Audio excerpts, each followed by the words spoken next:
Halo, selamat pagi semuanya. Assalamualaikum warahmatullahi wabarakatuh. Kembali lagi dengan saya Sabrina Mulyasritul Aliyah. Saya Devi Rizka Sari. Saya Ahmad Miftahul Ilmi. Nah, kali ini kami akan menjelaskan sekaligus mempraktikkan mengenai etika pergaulan dan juga beberapa aspek di dalamnya. Nah, sebelumnya Kak Devi dan Kak Ilmi akan menjelaskan apa sih etika pergaulan itu? Etika pergaulan adalah sopan santun atau tata krama dalam pergaulan yang sesuai dengan keadaan atau situasi serta tidak melanggar aturan atau norma yang berlaku. Nah, selanjutnya ada pun aspek-aspek dalam etika bergaul.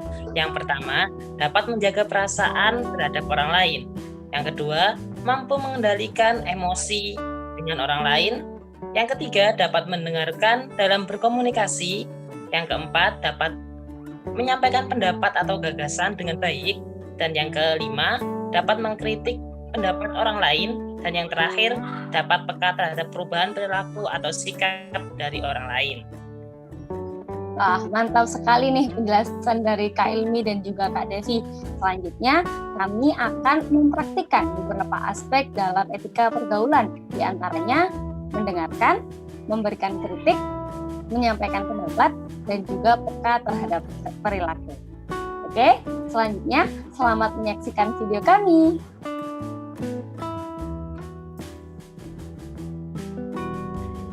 Halo Sabrina, Devi. Halo Ilmi. Halo. Ini kemarin kan kita sudah sempat membahas di grup WhatsApp terkait dengan lomba. Nah, tadi aku menindaklanjutin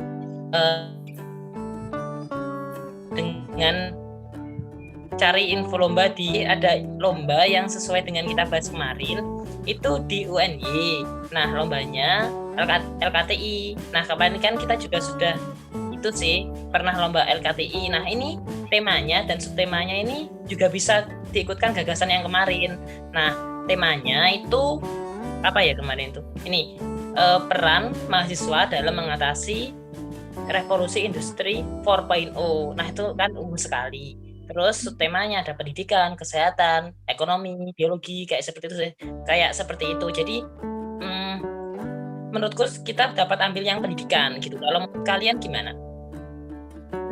Aku setuju sih, kita bisa gunain yang kita kemarin yang tiker itu kan cocok nih buat permasalahan revolusi industri 4.0. Terus juga bisa di pendidikan gitu. Sih, nggak apa-apa. Berarti nggak apa-apa ya pakai yang itu aja. Ya Il, kan kita berarti tinggal ngembangin aja nih. Bener, jadi nanti tinggal kita kembangin, disesuaikan lagi dengan kondisi saat ini, seperti itu ya. Iya. Oke. Ya udah Il, kalau gitu aku mau ngasih pendapat nih. Gimana? Jadi kan kalau di tengah revolusi industri 4.0, kenapa kok kita bisa memberikan tiker ini? Karena kan kalau di era revolusi industri 4.0 ini anak-anak sering main gadget kan ya. Jadinya mereka kan susah bersosialisasi sama teman-temannya. Nah, di sini nih fungsinya tiker, biar mereka kan kalau permainan tradisional gitu mainnya bisa bareng-bareng, bisa sama-sama. Jadi kan mereka bisa berkomunikasi dan juga berinteraksi sama lingkungan sosialnya gitu. Jadi menurutku kita ngarahnya ke situ nih, ke keterampilan sosialnya gitu. Iya, aku setuju sih sama Sabrina, soalnya kan beberapa permainan tradisional yang ada dalam tiker itu kayak punya manfaat gitu loh. Apalagi khususnya di permasalahan revolusi industri 4.0 ini, terutama buat anak-anak yang main gadget gitu ya. Kita fokusnya kemana nih? Ya benar sih, menurutku kita fokus ke main gadget sih, soalnya di Indonesia kelas pengguna gadget itu setiap tahunnya tuh pasti meningkatnya. Nah dengan adanya tiger ini dapat menjadikan wahana seperti dia ketika bermain kan dapat berinteraksi seperti yang dijelaskan Sabrina tadi. Nah, selain itu kayak ketika orang itu kecanduan narkoba seperti itu ya, nanti kan itu ada rehabilitasinya. Nah, dengan adanya wahana Tiger ini dapat menjadikan edukasi dari anak itu. Paham nggak maksudku? Ya, paham. Nah, gitu sih menurutku. Oke, berarti kalau gitu kita sepakati kita ambilnya itu ya, nyorotnya ke kecanduan gadget sama keterampilan sosial gitu ya. Iya, betul. Oke.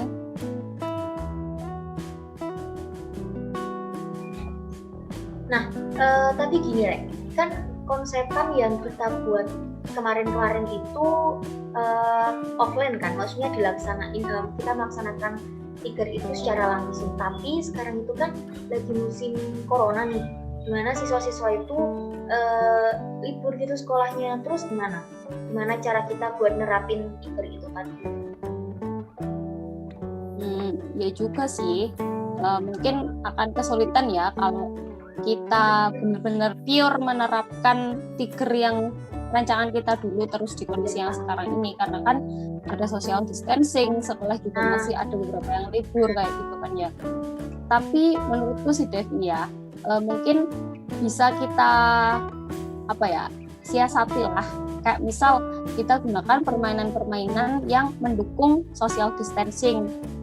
Contohnya kayak dam-daman gitu kan, itu kan pemainnya cuma 2 orang, jadi kan terbatas gitu, kita nggak akan membuat kerumunan, jadi hanya 2 orang itu yang main. Mungkin nanti jaraknya juga bisa lah kita buat papan dam-damannya itu yang lebih besar gitu, jadi mereka nggak terlalu dekat. Terus nanti juga kita juga bisa ngasih misal areanya tuh disteril gitu loh, mereka harus cuci tangan, terus harus pakai hand sanitizer ketika mau masuk ke area itu, ya semacam itulah. Oke, berarti kayak tetap social distancing gitu ya. Berarti itu dong, kayak permainan-permainan dalam Tiger kemarin itu kita kurangin beberapa gitu kah atau gimana? Kalau saranku sih kayak gitu. Nah, ini aku saran juga guys. Aku setuju yang dikatakan Sabrina itu. Nanti ada beberapa permainan yang kita kurangin seperti itu sih. Kita ambil yang bisa diterapkan saja. Nah, terus di latar belakangnya itu kita tambahkan ini sih. Media ini diterapkannya ketika sekolah sudah masuk dan kondisi normal seperti itu.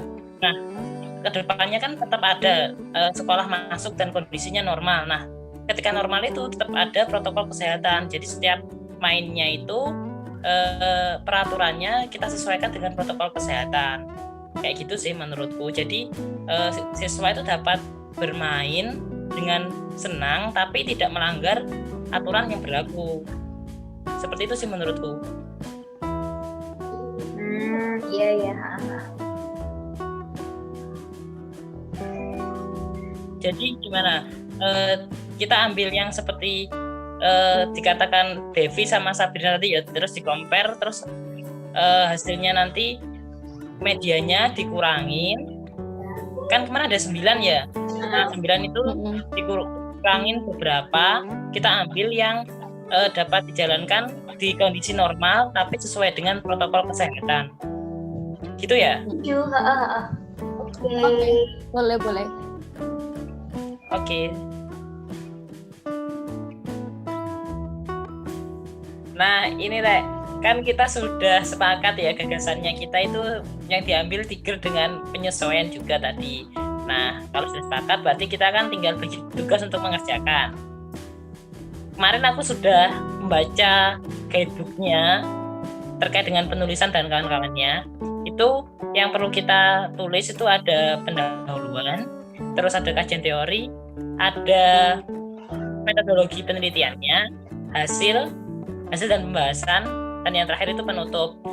Nah, gimana kalau kita baginya seperti ini? Devi itu di pendahuluan, terus Sabrina di kajian teori, Ilmi di pembahasan, dan penutupnya nanti bisa dari Sabrina ataupun dari Devi. Kayak gitu. Terus yang nge-layout atau yang melengkapi nanti dari aku. Kayak gitu. Gimana menurut kalian? Kalian yakin tarik aku di pendahuluan? Kayaknya Devi keberatan ya ini. Kelihatannya sih. Iya, soalnya aku kalau buat latar belakang itu belum bisa beralur gitu loh, Re. Nah, kalau Devi keberatan, ya sih tampaknya Devi juga keberatan. Gimana kalau di rolling yang Sabrina kajian teori, di rolling ke Devi yang pendahuluan. Jadi di Sabrina di pendahuluan, Devi di kajian teori. Gimana Sabrina? Boleh sih. Soalnya kayaknya aku juga mikir-mikir deh kalau aku dikasih kajian teori. Iya, soalnya kan biasanya Mbak Saf itu bisa buat latar belakang yang beralur gitu kan. Gak apa-apa ya Mbak Saf ya? Nggak apa-apa deh, aku juga malah suka kalau kayak gitu. Nah, berarti jadi kayaknya tadi Sabrina juga keberatan kalau di kajian teori, terus ketika di rolling lebih sepakat ya. Nah, terus untuk aku gimana? Aku bisa sih di pembahasan dan yang layout. Kalau kalian gimana, setuju nggak misal aku yang megang bagian itu? Nggak apa-apa ya. Udah sesuai juga sih. Oke. Terus yang penutupannya tadi siapa? Yang apa nih? Penutup. Mau Sabrina tuh Devi yang ngambil. Penutupnya nanti aku sama Mbak Sabrina kerjasama aja gimana? Gampang kan kalau misal bagian akhir-akhir itu?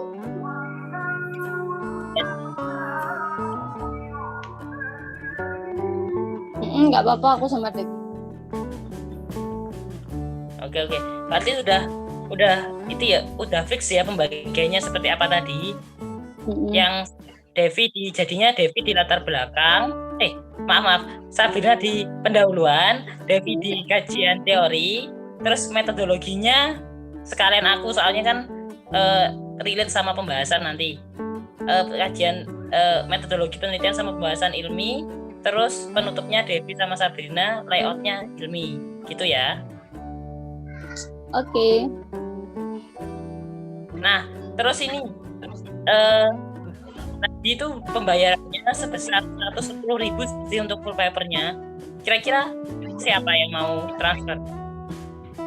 Sabrina gimana? Sabrina gimana? Itu apa, m-bankingku lagi rusak, Re. Gimana terus? Ya, Nggak ada juga, Re. Nggak ada m-banking. Ya sudah. Nampaknya kalian berdua kurang siap untuk mentransfer kayaknya. Ya wes, nanti yang transfer ya. Nanti iurannya gampang, wes dipikir belakangan nanti. Yang penting transfer dulu. Mantap. Siap. Sip. Oke, itu tadi beberapa aspek dalam etika pergaulan yang telah kami praktikkan. Aspek-aspek ini sangat penting untuk diterapkan dalam kehidupan sehari-hari untuk menjalin pergaulan yang beretika dan juga meminimalisir konflik. Oke, sekian dari kami, kurang lebihnya mohon maaf. Wassalamualaikum warahmatullahi wabarakatuh.